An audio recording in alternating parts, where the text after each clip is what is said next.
ရဲ့အကြောင်းကိုရှင်းပြပဲပေါ့နော်အပင်အမကိုသူကတိုက်ထားတယ်အဲ့ဒီအပင်နဲ့နော်အမကမတိဘဲနဲ့စားလိုက်တာပေါ့နော်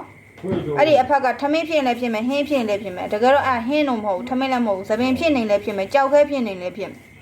နော်တိုင်ညွန်နေဖြစ်နေလည်းဖြစ်မယ်နော်အဲ့ဒီကြောင့်မှသူ့ရဲ့တပည့်ဖြစ်သွား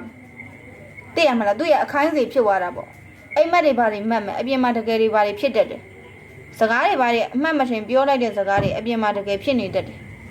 ပြောလိုက်တဲ့အတိုင်းဖြစ်လာအဲ့လိုမျိုးဖြစ်တယ်နော်ဖြစ်လာဖြစ်တော့ဖြစ်တယ်တတိထားမိလိမ့်မယ်နော်သူ့ရဲ့ပြောရမယ်ဆိုသူ့ရဲ့တပည့်လိုဖြစ်သွားတာ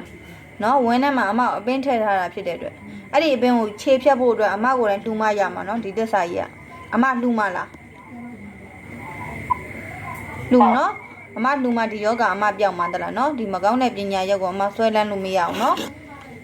ဟုတ်ပြီနော်အမကိုင်းသမီးယခုခံစားနေရတဲ့ဆေးရုံဆေးကန်းသွားပြနေရတဲ့အဲ့ဒီယောဂဝေဒနာတွေကအဲ့ဒီအောင်လန်းကတိုက်ထားသူချောင်းကောင်းလောင်းနေချတာခြေမနဲ့စိုက်ကြနေနေချတာတာမောင်နဲ့ဆိုင်းရထမ်းဆဲဆန်ကောင်ထတ်တော့ရဲမိုင်ခေါစားခေါစားနေခေါစားခေါစားနေလားခေါစားခေါစားနေထတ်တော့ဆဲလာထတ်တော့အစနဲ့ဆက်ထတ်တော့ပြောနေတယ်အစနဲ့ဆက်ဖုံးငင်းငင်းထားပဲအစနဲ့ဆက်ထတ်တော့ပြောနေဟုတ်ပြီမှန်ကန်ဖြန်းကလေးဆွမ်းမပြီလိုက်ကျိုးပိုင်ကဖကလေးတော့ပေါ်ပါတော့လည်းနေပါစေမှန်ကန်ရင်ဟဲ့စနေသမီးလောက်တဲ့လူကအဲ့ဒီစနေသမီးနေတဲ့ရက်ွက်ထဲရဆိုကန့်ညောင်နေချတာစမ်းအဲ့ဒီအောင်လန်းတိုက်ဇိုင်းကိုလည်းအခုချိန်ချင်းရောက်လာပြီကန့်ညောင်နေချတာချောကောင်းနေချတာကွာညောက်လို့ရလားမြောက်ကြည့်ပါဦး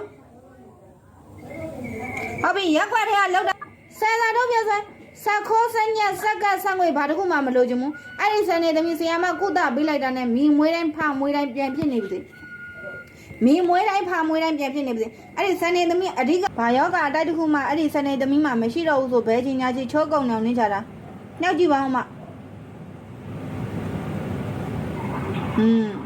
ညောက်လို့ရပါနော်လောစောနာဆိုလုံးဝမြောက်လို့မရတော့နော်ဒါလုံးဝမရှိ